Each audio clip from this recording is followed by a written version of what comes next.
સુરતથી સમાચાર મગો મુખ્ય માર્ગો પર પાણી ભરાઈ ગયા। ગોડાદરા જતો આ મુખ્ય માર્ગ છે। અહીંયા ઘણી મોટી ટેક્સટાઇલ માર્કેટ આવેલી છે, જેના 2 માળ સુધીના પાણી ભરાઈ ગયા। પાણી ભરાતા અહીંયા અસંખ્ય પરિવારો ફસાયા હોવાની વિગત છે। 10 દિવસ પહેલા પણ અહીંયા 15 ફૂટ કરતા વધુ પાણી હતું। ફરી એ જ પરિસ્થિતિ સર્જાઈ છે। મગો મુખ્ય માર્ગ પર પાણી ભરાઈ ગયા છે।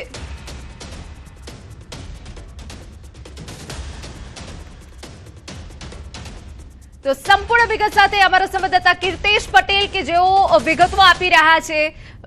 કીર્તેશ, આપના કેમેરામાં જે દ્રશ્યો દેખાશે કે આખરે સુરતની દશા કેટલી બગડી છે, કેટલું મોટું નુકસાન આપ જોઈ રહ્યા છો આસપાસ।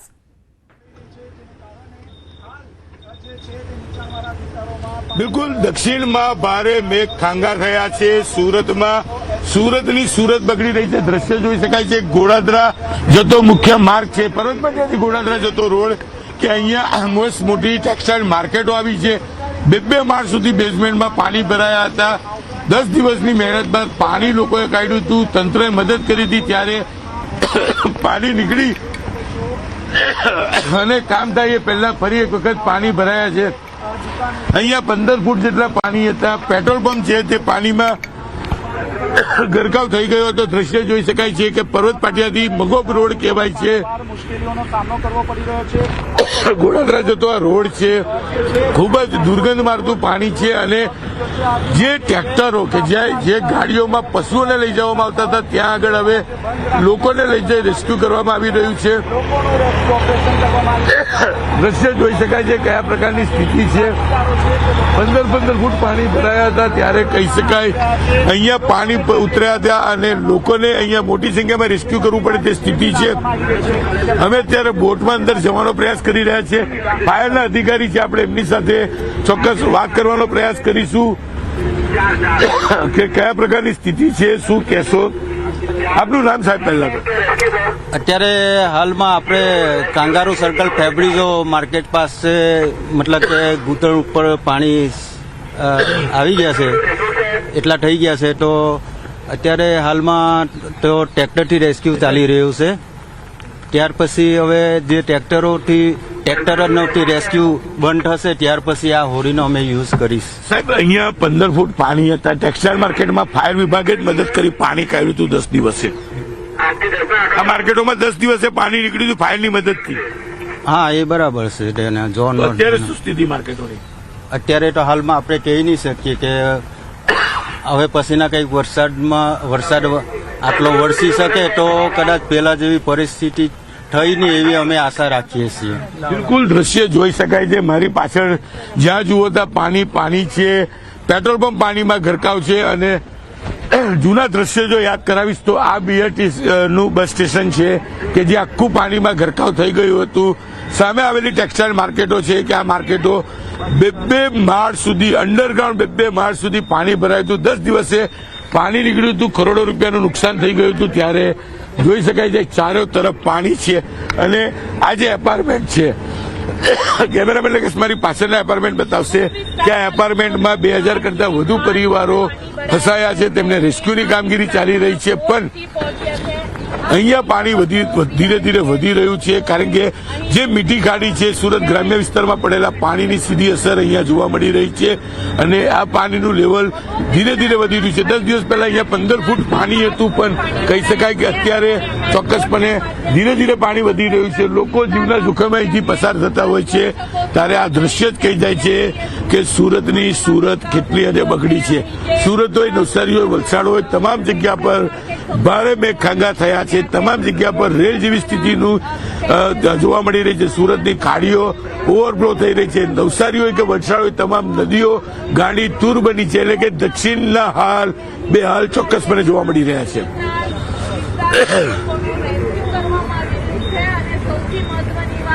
ફૂટ કરતા વધુ પાણી ભરાઈ ગયું હતું આ પહેલા, અને હાલ પણ એ પરિસ્થિતિ સર્જાતી દેખાઈ રહી છે।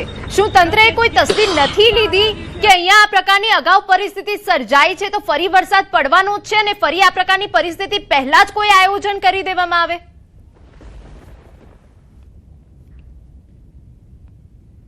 બિલકુલ તંત્રએ ગયા વર્ષે આ વિસ્તારમાં પાણી ભરાયા બાદ જે ખાડીઓ છે તેની ડ્રેનેજની કામગીરી કરી હતી, તેની સાફ સફાઈ કરી હતી, તેને ઊંડી કરવાનો પ્રયાસ કર્યો હતો. પણ સ્થિતિ એવી છે કે પહેલા જ વરસાદે પહેલા જ રાઉન્ડમાં અહીંયા 15 ફૂટ પાણી હતા. આ પાણી ઉતરે હજુ તો 10 દિવસ નથી જતા તો ફરી પાણી ભરાયા. હજુ સિઝનના 3 મહિના કાઢવાના છે. ગયા વર્ષે આ વિસ્તારમાં 3 વખત ખાડી પૂર આવેલા. હજુ તો સિઝનના પહેલા રાઉન્ડમાં બીજા રાઉન્ડમાં જ વરસાદના પાણી આટલી હદે છે, એટલે કે હજુ 3 મહિનામાં હજુ 2 થી 3 વખત પાણી આવે તેવી શક્યતાઓ છે. તંત્રએ ચોક્કસ મોટા વાયદા કર્યા હતા સ્થાનિક સ્વરાજની ચૂંટણીમાં અને લોકોએ વિશ્વાસ કર્યો હતો, જેને લઈને લોકોએ વિપક્ષને કાઢી નાખ્યો હતો કે ભાઈ સત્તાધારી પક્ષ કામ કરશે. પણ પાણી હતું એના કરતા પાણી વધી ગયું છે. કદાચ અહીંયા કમર કરતા વધુ પાણી છે અને જેમ જેમ અંદર જાવ તેમ પાણી વધી રહ્યું છે. ફાયર વિભાગે અંદર જવાનું સલામત નથી સમજ્યું. હું ચોક્કસપણે નીચે ઉતરી અને નીચેના ઘટનાઓ બતાવવાનો પ્રયાસ કરીશ, કારણ કે કયા પ્રકારની સ્થિતિ છે. હું દ્રશ્ય બતાવીશ કે હું ક્યાં સુધી પહોંચી જાઉં છું. કાકા 1 મિનિટ આ માઇક પકડજો જરા, હું નીચે ઉતરી. पानी भर चुका है. साथ ही में मैं आपको बता બિલકુલ આ જોઈ શકાય છે, આ પાણી છે. હું કદાચ આ દિશામાં જાઉં તો પાણી સતત વધી રહ્યું છે. આગળ જતા પાણી વધી રહ્યું છે, કારણ કે 10 દિવસ પહેલા અહીંયા આ જે સ્ટેશન દેખાય છે બિહાર સ્ટેશનનું બસનું, આ આખું ગરકાવ થઈ ગયું હતું અને અહીંયા રહેતા તમામ પરિવારો ફસાઈ ગયા હતા. આ વિસ્તારમાં સૌથી વધારે ટેક્સટાઇલ માર્કેટ સાથે કામ કરતા લોકો જોડાયા છે. હું કેમેરામેન જયેશને કહીશ કે તેની જમણી બાજુના વિઝ્યુઅલ બતાવે કે આ માર્કેટ કે જે 2 માળ સુધી અંડરગ્રાઉન્ડ ડૂબી ગઈ હતી, કરોડો રૂપિયાનું નુકસાન થયું હતું. આ વિસ્તાર એવો છે કે સીમાડા ખાડીને મીઠી ખાડીમાં ડાયવર્ટ કરવામાં આવી છે. તાપી શુદ્ધિકરણને લઈને 4 વિસ્તારમાં આ પ્રકારે ખાડી રેલ આવતી છે અને 10 દિવસમાં 15 દિવસમાં બીજી વખત રેલ આવતા વિસ્તારના લોકોમાં આક્રોશ છે. આ વિસ્તારમાં જો મહાનગરપાલિકાએ પ્રી મોન્સૂનની કામગીરી કરી હોત તો કદાચ આ પરિસ્થિતિ રહેત નહીં, કારણ કે અહીંયા પ્રથમ વરસાદમાં આ રોડ બંધ થઈ ગયો, ખાડી પૂર આવતા સ્ટેશન ડૂબી ગયું અને ફરી એક વખત જ્યારે અહીંયા આ સ્થિતિ ઊભી થઈ છે ત્યારે ચોક્કસ લોકોનો આક્રોશ છે, તંત્રની નિષ્ફળતા છે. અને ગઈકાલે રાત્રે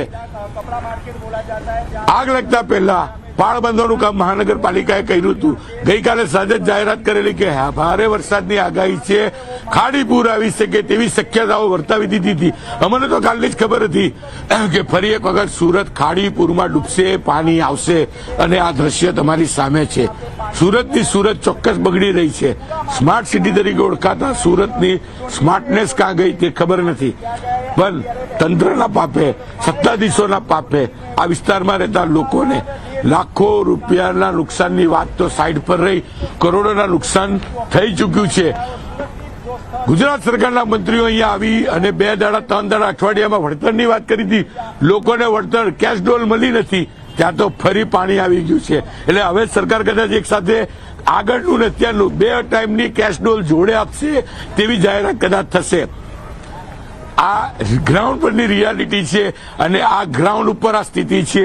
જોઈ શકો છો ચારે તરફ પાણી છે. આ મગોબ મેઇન રોડ છે. ગોડાદરા જવું હોય તો માણસે ફરીને 12 કિલોમીટર ફરીને જવું પડતું છે, કારણ કે આ વિસ્તારમાં ટેક્સટાઇલ ઉદ્યોગમાં સાથે જોડાયેલા લોકો રહેતા હોય છે અને તેમની સ્થિતિ દર વર્ષે કપરી બને છે. પણ ખાડીનું ડ્રેજિંગ, ખાડીની સફાઈ કર્યા પછી સ્થિતિ વધુ કપરી બની છે.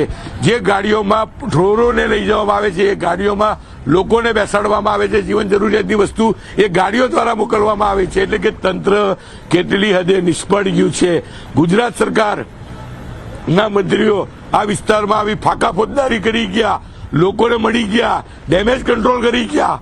પણ આ ડેમેજ કંટ્રોલ થવાની જગ્યા પર આ ડેમેજનું કામ વધી રહ્યું છે, કારણ કે લોકોનો આક્રોશ છે. લોકોના ઘરમાં પાણી ગયું છે, લોકોના ઘરની ઘર વખરી બગડી ગઈ છે, ધંધા ઉદ્યોગમાં નુકસાન, ઘરોમાં નુકસાન. લોકોનો આક્રોશ વ્યાજબી છે અને આ આક્રોશનો ભોગ તંત્ર કે સત્તાધીશો કે મંત્રીઓ નથી બની રહ્યા, અત્યારે મીડિયા બની રહી છે. કારણ કે મીડિયા પહોંચી રહી છે ગ્રાઉન્ડ ઝીરોનું રિપોર્ટિંગ કરવા, ગ્રાઉન્ડ ઝીરોની રિયાલિટી બતાવવા. ત્યારે લોકો કહે છે કે મીડિયા દર વર્ષે આવે છે, આ સ્થિતિ બતાવો છો, પણ તેનો અર્થ શું?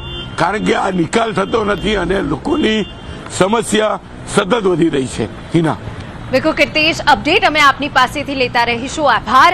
તો સુરતના આ જે દ્રશ્યો ગોડાદરા જતા માર્ગ પર વરસાદી પાણી ભરાઈ ગયા છે, જેના કારણે હાલાકી છે. ટેક્સટાઇલ બંધ થઈ ગયું છે અને આપને જણાવી દઈએ, કમરસમાં પાણી ભરાઈ જવાના કારણે આફત ઊભી થઈ છે.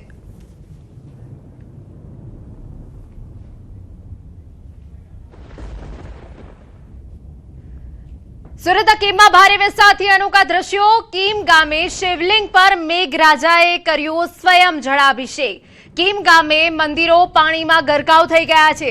શિવ અને રાધાકૃષ્ણ મંદિરમાં પૂરના પાણી ભરાઈ ગયા છે. વરસાદી પાણી વચ્ચે શિવ મંદિર અને રાધાકૃષ્ણ મંદિર જળમગ્ન થઈ ગયું છે.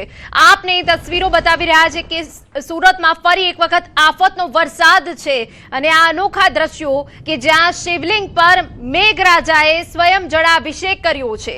કીમ ગામે મંદિરો પાણીમાં ગરકાવ થઈ ગયા છે. શિવ અને રાધાકૃષ્ણ મંદિરમાં પૂરના પાણી ભરાઈ ગયા છે.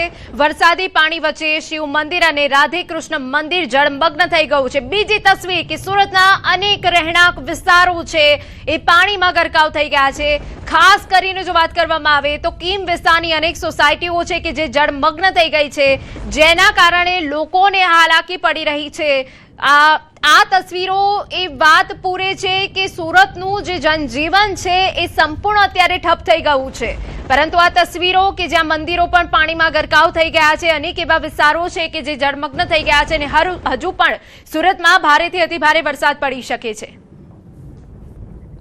સુરતમાં ખાડી ઓવરફ્લો થતા પર્વત પાટિયાથી ગોડાદરા જતો મુખ્ય માર્ગ બંધ. પર્વત પાટિયા પાસે હિન્દી સરસ્વતી વિદ્યાલય પાણીમાં ગરકાવ.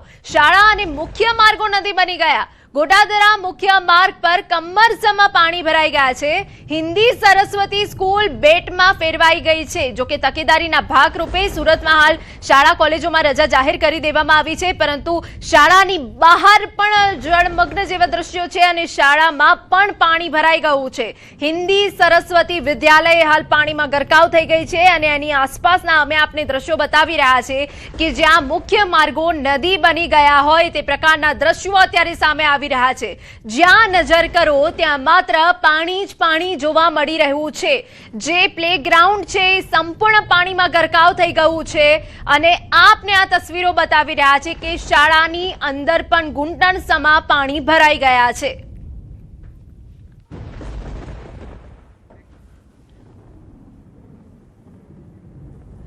સુરતમાં સવારથી વરસાદી માહોલ જામ્યો. ઓલપાડની સેના ખાડી ઓવરફ્લો થતા બે કાંઠે સેના ખાડીના પાણી રહેણાંક વિસ્તારમાં ફરી વળ્યા. ઓલપાડ ટાઉન, બાવા ફળ્યું, રૂંડી ફળ્યું તેમજ અન્ય સોસાયટીમાં પાણી ફરી વળ્યા. સેના ખાડી ઓવરફ્લો થતા અનેક મુખ્ય માર્ગ બંધ થઈ ગયા. સેના ખાડી પણ ગેરકાયદેસર દબાણના કારણે પાણી ભરાવાની સમસ્યા. ઝીંગા તળાવ દૂર કરવા અનેક ફરિયાદો છતાં દબાણ દૂર ન થતા લોકોને હાલાકી. લોકો આર્થિક નુકસાન વેઠવા મજબૂર બન્યા. પડાવ નાખી રહેતા શ્રમજીવીઓ રાત્રે જ અન્યત્રે સ્થળાંતર કરવું પડ્યું.